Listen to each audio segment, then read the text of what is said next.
প্ৰিয় শিক্ষকসকল, আজি আমি এই আলোচনাৰ জৰিয়তে ৰাষ্ট্ৰীয় পাঠ্যক্ৰমৰ ৰূপৰেখাৰ গাঁথনি 2005 অথবা the national curriculum framework NCF 2005 তাৰ ওপৰত আমি আলোচনা কৰিম।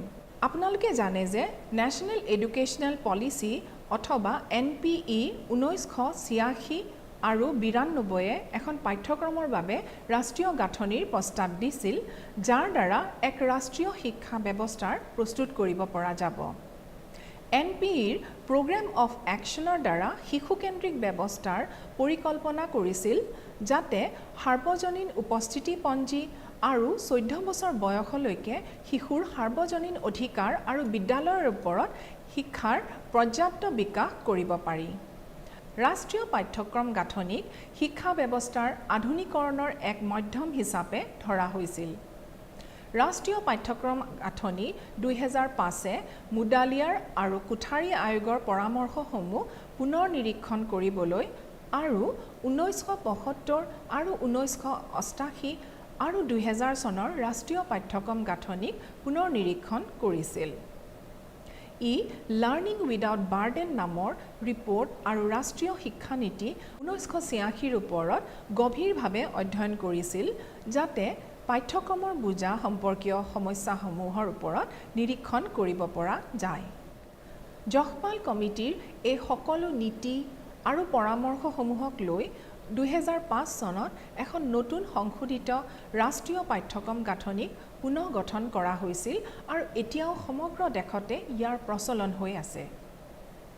NCF 2005 শিশুসকলক পাঠ্যক্ৰমৰ বোজাৰ ওপৰত গভীৰ পৰীক্ষা নিৰীক্ষা কৰিছিল, য'ত শিশুসকলে এটা গাঁথনি লাভ কৰিছিল আৰু যাৰ দ্বাৰা শিক্ষণীয় অভিজ্ঞতা প্ৰদানৰ ক্ষেত্ৰত নিৰ্বাচনীয় পদ্ধতি অৱলম্বন কৰিবলৈ মুক্ত আহিছিল আৰু যিসমূহ তেওঁলোকে শিক্ষণৰ বাবে উত্তম বুলি ভাবিছিল তাক প্ৰয়োগ কৰাৰ ক্ষেত্ৰত যথেষ্ট মুক্ত আছিল।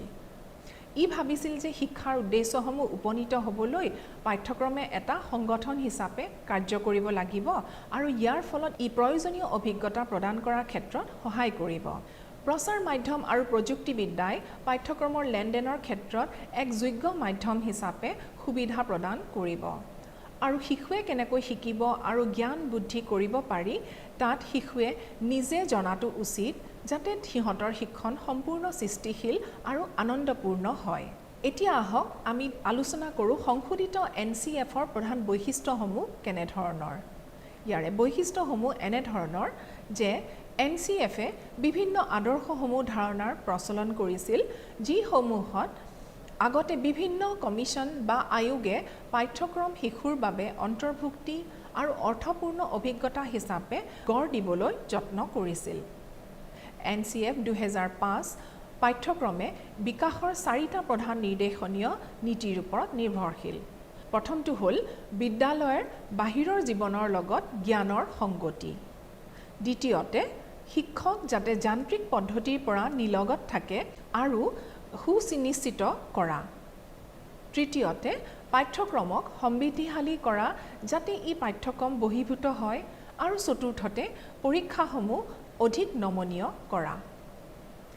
NCF 2005 শিশুসকলক জ্ঞানৰ নিষ্ক্ৰিয় গ্ৰাহক হিচাপে কৰা ধাৰণাটোৱে সমালোচনা কৰিছিলে আৰু ইয়াৰ ওপৰত গুৰুত্ব দিছিল যে শিশুসকলক সক্ৰিয় অংশগ্ৰহণকাৰী হিচাপে জ্ঞান গঠন কৰাৰ ক্ষেত্ৰত গঢ়ি তুলিব পাৰি, যেনে সিহঁতৰ প্ৰশ্ন সোধাৰ বাবে উৎসাহিত কৰি, সিহঁতে বিদ্যালয়ৰ শিক্ষা বিষয়সমূহ বাহিৰত হৈ থকা ঘটনাৰ লগত সম্পৰ্ক ৰখা, সিহঁতৰ নিজৰ অভিজ্ঞতাৰ বিভিন্ন উত্তৰ দিবলৈ উৎসাহিত কৰি তথা এইসমূহ উত্তৰ নিজৰ ভাষাৰে দিবলৈ উৎসাহিত কৰিব পাৰি। NCFে ইয়াকো দৰ্শায় যে সমনীয়া শিক্ষক, বয়োজ্যেষ্ঠ তথা কনিষ্ঠসকলৰ লগত হোৱা কথোপকথনত শিশুৰ শিক্ষণীয় সম্ভাৱনীয়তা বৃদ্ধি কৰে। শিক্ষণীয় কাৰ্য আৰু অভিজ্ঞতাসমূহ সেয়েহে এনেধৰণে প্ৰস্তুত কৰিব লাগে, যাতে শিশুৱে প্ৰত্যক্ষ জ্ঞান লাভ কৰে, যিসমূহ সিহঁতলৈ পাঠ্যপুথিৰ বাহিৰত, যেনে সিহঁতৰ নিজা অভিজ্ঞতা আৰু ঘৰত হোৱা অভিজ্ঞতা, সম্প্ৰদায়, সমাজ বা পৰিয়ালৰ পৰা হোৱা অভিজ্ঞতা ইত্যাদি। সেয়েহে পাঠদান আঁচনি ব্যৱহাৰ কৰাতকৈ গঠনাত্মক শিক্ষাদান শৈলীৰ ব্যৱহাৰ হ'ব লাগে, যি এনেকুৱা কাৰ্যৰ পৰিকল্পনা কৰে যাতে শিশুসকলে চিন্তা কৰিবলৈ আৰু সিহঁতে কি শিকি আছে তাক জানিবলৈ বা চেষ্টা কৰিবলৈ আহ্বান জনায়। ই ভাষা, গণিত, প্ৰাকৃতিক বিজ্ঞান আৰু সমাজ বিজ্ঞান শিক্ষণৰ ক্ষেত্ৰত প্ৰয়োজনীয় পৰিৱৰ্তন আৰু পৰামৰ্শ আগবঢ়ায়, যাৰ দ্বাৰা শিক্ষাৰ বৰ্তমানৰ লগত সংগতি স্থাপন আৰু ভৱিষ্যতৰ শিশুৰ প্ৰয়োজন পূৰণৰ বাবে প্ৰস্তুত কৰি তুলিবলৈ পাৰে। ভাষাৰ ক্ষেত্ৰত ই মাতৃভাষাক শিক্ষাদানৰ মাধ্যম হিচাপে লৈ 3 ভাষাৰ ফৰ্মুলা, যিটো ইংৰাজীতে কোৱা হয় 3 লেংগুৱেজ ফৰ্মুলা, প্ৰয়োগ কৰাত অধিক গুৰুত্ব দিছে। ই ভাষাক প্ৰত্যেক বিষয়ৰ গঠন, লিখন, শ্ৰৱণ আৰু কল্পনাৰ বাবে অবিচ্ছেদ্য অংগ হিচাপে পৰিগণিত কৰে। যিহেতু ইয়াৰ দ্বাৰা সমাজ আৰু শৈক্ষিক ক্ষেত্ৰৰ উন্নতি গঠন কৰিব পাৰি আৰু এনেকুৱা বুনিয়াদী শিক্ষাৰ ভেটি সুদৃঢ় কৰিব পাৰে। ইংৰাজী, গণিত আৰু বিজ্ঞানক প্ৰধান বিষয় হিচাপে ধৰা হয়, য'ত প্ৰায় 50% ছাত্ৰ-ছাত্ৰীয়ে অনুনীত হয়, আৰু ই হয়তো প্ৰাথমিক শিক্ষা ব্যৱস্থাত থকা আটাইতকৈ বেছি সীমাবদ্ধতাৰ ফলত হ'ব পাৰে। NCF এই বিষয়টো খুব চালি-জাৰি চাইছিলে। টিচিং অফ ছায়েন্স নামৰ ফৰাম দলটোৱে ইয়াৰ ওপৰত গুৰুত্ব দিছিল যে বাহ্যিক পৰীক্ষণ প্ৰয়োজনীয়তাৰ ওপৰত অধিক গুৰুত্ব নিদি বিদ্যালয়ৰ বিজ্ঞান পাঠ্যক্ৰমৰ পৰীক্ষাভিত্তিক শিক্ষণ হ'ব লাগে, যাৰ ফলত বিদ্যালয়ৰ পুথিভঁৰাল, গৱেষণাগাৰ আৰু সংস্কৃতি আৰু জ্ঞান প্ৰচাৰৰ বাবে কৰ্মশালা অনুষ্ঠিত কৰিব লাগে। লগতে কম্পিউটাৰ সম্বন্ধিত জ্ঞান আৰু পৰীক্ষা-নিৰীক্ষা আৰু ৰাজহুৱা খণ্ডৰ পৰা সংগ্ৰহিত তথ্য সম্বন্ধিত প্ৰকল্পৰ ব্যৱহাৰিক NCFৰ ভিতৰত প্ৰয়োজন বুলি গণ্য কৰিছিলে। গণিত শিক্ষাই ছাত্ৰ-ছাত্ৰীক চিন্তা কৰাৰ সামৰ্থ্য, কাৰণ দৰ্শোৱা, অনুদৰ্শন আৰু বিমূৰ্তক পৰিকল্পনা কৰা, সমস্যাসমূহৰ সমাধান আৰু গঠন ইত্যাদি সম্পৰ্কত সহায় কৰিব লাগে।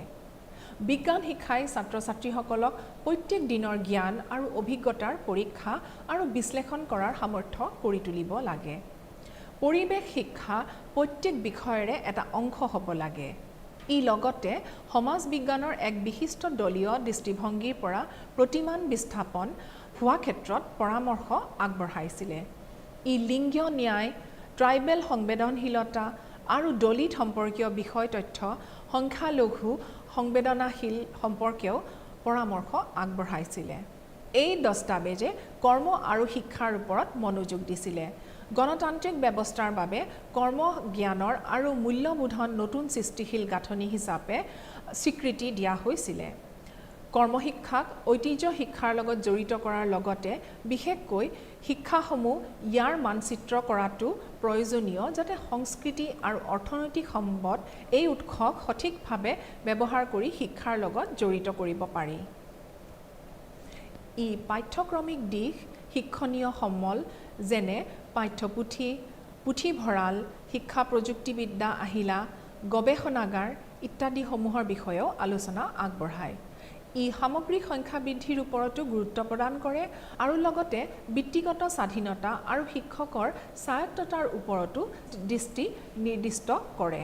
ই সামগ্ৰীৰ সংখ্যা বৃদ্ধিৰ ওপৰতো গুৰুত্ব প্ৰদান কৰে আৰু লগতে ব্যক্তিগত স্বাধীনতা আৰু শিক্ষকৰ দায়বদ্ধতাৰ ওপৰতো দৃষ্টি নিবদ্ধ কৰে। লগতে ই পৰামৰ্শ সম্পৰ্কীয় গুণৰ উন্নতিকৰণ আৰু বিদ্যালয়ৰ শৈক্ষিক পৰিকল্পনা আৰু নেতৃত্ব সম্বন্ধীয় বিষয়সমূহো আলোচনা কৰে। NCF 2005ৰ সংশোধিত ব্যৱস্থা বিশেষকৈ শিশুসকলৰ ওপৰত থকা পাঠ্যক্ৰম বুজা সম্বন্ধীয় সমস্যাসমূহৰ বাবে সম্বোধন কৰা হৈছিল। জগপাল কমিটিয়ে এই সমস্যাটো বিশ্লেষণ কৰি ইয়াৰ শিপা মূল শিক্ষা ব্যৱস্থাই পাইছিল, য'ত জ্ঞানক কেৱল তথ্য আহৰণ হিচাপে ব্যৱহাৰ কৰা হৈছিল। ইয়াৰ লাৰ্ণিং উইদাউট বাৰ্ডেন নামৰ ৰিপৰ্ট কমিটিয়ে আঙুলিয়াই দিছিল যে বিদ্যালয়ত শিক্ষণ তেতিয়ালৈকে আনন্দময় অভিজ্ঞতা নহ'ব যেতিয়ালৈকে আমি শিশুসকলক কেৱল জ্ঞানৰ গ্ৰাহক হিচাপে কৰা ধাৰণাক পৰিৱৰ্তন নকৰোঁ আৰু পৰীক্ষাৰ বাবে পাঠ্যপুথি ব্যৱহাৰৰ ধাৰণাটো সলনি নকৰোঁ। সকলো শিকাবলগীয়া মানসিকতা কেৱল শিশুৰ নিজৰ সৃষ্টিশীল প্ৰবৃত্তিৰ বিশ্বাসত অভাৱতেই গঢ় লৈ উঠিছে আৰু সিহঁতৰ মনত অভিজ্ঞতাৰ ভিত্তিত জ্ঞান গঠনৰ সমৰ্থনতা কমি আহিছে। লাৰ্ণিং উইদাউট বাৰ্ডেনে পাঠ্যক্ৰম আৰু পাঠ্যপুথিৰ আৰ্হিত এক গুৰুত্বপূৰ্ণ পৰিৱৰ্তন পৰামৰ্শ দিছে। শিক্ষাদানক শিশু সৃষ্টিশীল বিকাশৰ বৃদ্ধিৰ বাবে এই ৰিপৰ্টে বিদ্যালয়ত পাঠ্যক্ৰম গাঁথনিৰ মৌলিক পৰিৱৰ্তন আৰু পৰীক্ষা পদ্ধতিত পৰিৱৰ্তন সম্বন্ধে পৰামৰ্শ আগবঢ়াইছিল। প্ৰিয় শিক্ষকসকল, এতিয়া আহক আমি সমালোচনামূলক শিক্ষাদান শৈলীৰ ওপৰত আলোচনা কৰোঁ। শিশুসকলে নিজৰ অৱস্থিতি আৰু প্ৰয়োজন নিজেই পৰ্যবেক্ষণৰ ক্ষেত্ৰত তেওঁলোকে সিহঁতৰ শিক্ষাৰ আৰু ভৱিষ্যতৰ সুবিধাসমূহৰ আলোচনা আৰু সমস্যা সমাধানৰ প্ৰাংগণত অংশগ্ৰহণ কৰিব দিব লাগে। সেয়েহে শিশুৰ এই ক্ষেত্ৰত সজাগ হোৱাটো অতি জৰুৰী যে সিহঁতৰ অভিজ্ঞতা আৰু ধাৰণাসমূহ সিহঁতৰ বাবে খুবেই প্ৰয়োজনীয় আৰু লগতে স্বাধীনভাৱে অংশগ্ৰহণ কৰা আৰু কাৰণ দৰ্শোৱা আৰু চিন্তা শক্তিৰ বাবে মানসিক কৌশলৰ বিকাশ আৰু উৎসাহিত কৰিব লাগে আৰু সাহসী তথা অমায়িক হোৱাৰ বাবে উৎসাহিত কৰিব লাগে। শ্ৰেণীকোঠাৰ ভিতৰত অংশগ্ৰহণকাৰী শিক্ষণ, শিক্ষাদান, আৱেগ আৰু অভিজ্ঞতাৰ এক বিশেষ মূল্যৱান স্থান থাকিব লাগিব। শুদ্ধ বা সত্য অংশগ্ৰহণ কৰা উভয়ে শিক্ষক আৰু ছাত্ৰ ছাত্ৰীৰ অভিজ্ঞতাৰ পৰা আৰম্ভ হয়। সমালোচনাত্মক শিক্ষাদান শৈলীয়ে ৰাজনৈতিক, সামাজিক, অৰ্থনৈতিক আৰু নৈতিক দিশসমূহৰ ওপৰত এক প্ৰতিফলিত সমালোচনাৰ সুবিধা প্ৰদান কৰে। ই সামাজিক বিষয়সমূহৰ বিভিন্ন মতামতক গ্ৰাহ্য আৰু গণতান্ত্ৰিক গাঁথনিৰ আদান প্ৰদানৰ ক্ষেত্ৰত অধিক জোৰ দিয়ে। আমাৰ বিদ্যালয়সমূহত চলা বিভিন্ন কাৰ্যৰ বাবে এই উপায় অতি প্ৰয়োজনীয়। এটা সমালোচনাত্মক গাঁথনিয়ে শিশুসকলক সমাজৰ বিভিন্ন বিষয়ক বিভিন্ন দৃষ্টিভংগীৰে চোৱাত সহায় কৰে আৰু সিহঁতে এইটোও বুজে যে এই বিষয়ত সিহঁতৰ জীৱনৰ লগত কেনেকৈ জড়িত হৈ আছে। সমালোচনাত্মক শিক্ষাদান শৈলীয়ে সামূহিক সিদ্ধান্ত গ্ৰহণ কৰাত সহায় কৰে, যাক মুক্ত আলোচনাৰ মাধ্যমতো গ্ৰহণ কৰা হয়। লগতে বিভিন্ন মতামতক স্বীকৃতি দিয়াত উৎসাহিত কৰে আৰু তথা এই অৱস্থা আৰু পৰিস্থিতিসমূহৰ প্ৰতি সংবেদনশীল হৈ এখন পাঠ্যৰূপ গ্ৰহণ কৰাত উৎসাহিত কৰে। প্ৰাথমিক বিদ্যালয়ৰ পাঠ্যক্ৰমৰ ওপৰত প্ৰভাৱৰ বিষয়ে আহকচোন এতিয়া আমি অলপ চাওঁ। শিক্ষাৰ ক্ষেত্ৰত হোৱা এই বিকাশসমূহৰ ফলস্বৰূপে তথা RTE এক্টৰ প্ৰচলন সকলো ৰাজ্যতে হোৱাৰ বাবে সমগ্ৰ দেশে সকলো স্তৰতে তাৎক্ষণিক সিদ্ধান্ত লোৱা হৈছে। নতুন পাঠ্যক্ৰম বেছিভাগ ৰাজ্যতে NCFৰ নিৰ্দেশ মানি প্ৰস্তুত কৰা হৈছিলে আৰু এই সংশোধন আৰু দৰ্শন তথা শিক্ষা ব্যৱস্থাৰ সৈতে সকলো বিষয়ৰে নতুন পাঠ্যপুথি প্ৰস্তুত কৰিছে। পৰীক্ষা পদ্ধতি ৰদ কৰি প্ৰাথমিক স্তৰত ব্যাপক আৰু অবিৰত মূল্যায়ন, যিটোক আমি ইংৰাজীত কণ্টিনিউৱাছ এণ্ড কম্প্ৰিহেনচিভ ইভালুৱেশ্যন বুলি কওঁ, আৰম্ভ কৰা হৈছে। সহভাগী প্ৰবন্ধৰ ব্যৱস্থা, য'ত লাভাৰ্থীসকলে বা সম্প্ৰদায়সকলে বিদ্যালয় প্ৰাংগণৰ লগত জড়িত হৈ যুক্ত প্ৰজন্মক শিক্ষা দিয়াৰ ব্যৱস্থাও আছে। তথ্য আৰু প্ৰযুক্তিবিদ্যাৰ শিক্ষক শিক্ষণ প্ৰক্ৰিয়াৰ অন্তৰ্ভুক্ত কৰাত অধিক গুৰুত্ব দিয়া হৈছিল। পাঠ্যক্ৰম লেনদেনৰ বাবে মুঠ 200 দিন ধাৰ্য কৰা হৈছে আৰু বিদ্যালয়ৰ বাৰ্ষিক কেলেণ্ডাৰত জিলাভিত্তিক বিকেন্দ্ৰীকৰণ কৰা হ'ব, যাক জিলা পৰ্যায়ত সিদ্ধান্ত লোৱা হ'ব। মুঠ প্ৰস্তাৱিত গৃহকাৰ্যৰ সময় হৈছে 2য় শ্ৰেণীলৈ কোনো গৃহকাৰ্য নাই আৰু প্ৰাথমিক বিদ্যালয়ৰ 3য় শ্ৰেণীৰ পৰা সপ্তাহত 3 ঘণ্টাৰ গৃহকাৰ্য দিয়া। মধ্য বিদ্যালয়ত এক দিনত 1 ঘণ্টীয়া গৃহকাৰ্য, প্ৰায় এসপ্তাহত 5ৰ পৰা 6 ঘণ্টা আৰু এদিনত 2 ঘণ্টাকৈ মাধ্যমিক আৰু উচ্চতৰ মাধ্যমিক, যিটো প্ৰায় 10ৰ পৰা 12 ঘণ্টা এসপ্তাহত দিয়া উচিত। এই সকলো পৰিৱৰ্তনে নতুন শিক্ষাদান শৈলীৰ বাবে শিক্ষক প্ৰশিক্ষণৰ প্ৰয়োজনীয়তা সূচায়। সেয়েহে NCFে শিক্ষকৰ ভূমিকা আৰু দায়িত্বক নতুন ৰূপ দিয়াৰ বাবে তেওঁলোকৰ প্ৰশিক্ষণ সম্বন্ধীয় বিভিন্ন উপদেশ আগবঢ়াইছিল। শিক্ষক শিক্ষা পাঠ্যক্ৰমৰ নতুনকৈ গঠন কৰা প্ৰয়োজন আৰু বলিষ্ঠ কৰিব লাগে, যাতে শিক্ষক উৎসাহিতপূৰ্ণ, সমৰ্থিত আৰু শিক্ষক শিক্ষণ প্ৰক্ৰিয়াৰ দয়ালু সূত্ৰধাৰ হয়, যাৰ দ্বাৰা শিক্ষাৰ্থীসকলে প্ৰতিভাৰ আৱিষ্কাৰ কৰিব পাৰে আৰু সিহঁতৰ শাৰীৰিক আৰু বৌদ্ধিক শক্তিৰ বুজিব পাৰে। সিহঁতৰ চৰিত্ৰ বিকাশ কৰিব পাৰে আৰু যাৰ দ্বাৰা সিহঁতে সমাজত এজন দায়িত্বশীল নাগৰিক হিচাপে সামাজিক আৰু মানৱিক মূল্যবোধৰ আৱিষ্কাৰ কৰিব পাৰে। শিক্ষকৰ স্বায়ত্ততা আৰু বৃত্তিগত স্বাধীনতা অতি প্ৰয়োজনীয় যাতে ইয়াৰ দ্বাৰা শিক্ষাৰ্থীৰ প্ৰয়োজনীয় চাহিদা পূৰণ কৰিব পাৰি আৰু এক শিক্ষণীয় পৰিৱেশো সৃষ্টি কৰিব পৰা যায়। এনে শিক্ষা পাঠ্যক্ৰমে জ্ঞান গঢ়াৰ প্ৰক্ৰিয়াত শিক্ষাৰ্থীৰ সক্ৰিয় অংশগ্ৰহণ কৰাটোক এক গুৰুত্ব দিয়ে। শিক্ষণীয় বিষয়ৰ বিনিময় জ্ঞান গঢ়াৰ ক্ষেত্ৰত শিক্ষণ হৈছে সূত্ৰধাৰ। শিক্ষাৰ বহুমুখী জ্ঞানৰ বৈশিষ্ট্য তত্ত্ব আৰু ব্যৱহাৰিক ক্ষেত্ৰত যৌথ মিলন আৰু সমসাময়িক ভাৰতীয় সমাজৰ বিষয় আৰু চিন্তাধাৰাৰ প্ৰতি আকৰ্ষিত কৰি এক সমালোচনামূলক দৃষ্টিভংগী আগবঢ়ায়। এই ক্ষেত্ৰত শিক্ষাৰ ভাষাৰ দখলতা আটাইতকৈ প্ৰয়োজনীয় আৰু এখন যৌথ আৰ্হিৰ শিক্ষাৰ অতিকৈ প্ৰয়োজনীয় যাতে শিক্ষকৰ বৃত্তিমূলক দিশটো সবলীকৰণ কৰিব পাৰি। NCF 2005 কৰ্মকালীন শিক্ষা হিচাপে গণ্য কৰে যিয়ে বিদ্যালয়ৰ ব্যৱস্থাৰ পৰিৱৰ্তন কৰিব। প্ৰিয় শিক্ষকসকল, এই পাঠৰ পৰা আমি সাৰাংশ হিচাপে এইটো বুজিব পাৰোঁ যে স্বাধীনোত্তৰ সময়ছোৱাত বিভিন্ন কমিশ্যন আৰু কমিটিৰ ওপৰত আলোচনা আৰু পুনৰ নিৰীক্ষণ কৰাৰ পিছত আমি এই গোটৰ পৰা শিকিলোঁ যে বৰ্তমানে শিক্ষা ব্যৱস্থাৰ উৎপত্তি ক'ত আৰু কেনেকৈ হৈছিলে। আমি এইটোও দেখিলোঁ যে কেনেকৈ ৰাধাকৃষ্ণ আয়োগ আৰু কোঠাৰী আয়োগে সাধাৰণ শিক্ষাৰ বিকাশৰ বাবে প্ৰভাৱ বিস্তাৰ কৰিছিল আৰু কেনেকৈ যশপাল কমিটিয়ে এই দেশত প্ৰাথমিক শিক্ষা বিকাশত প্ৰভাৱো পেলাইছিলে।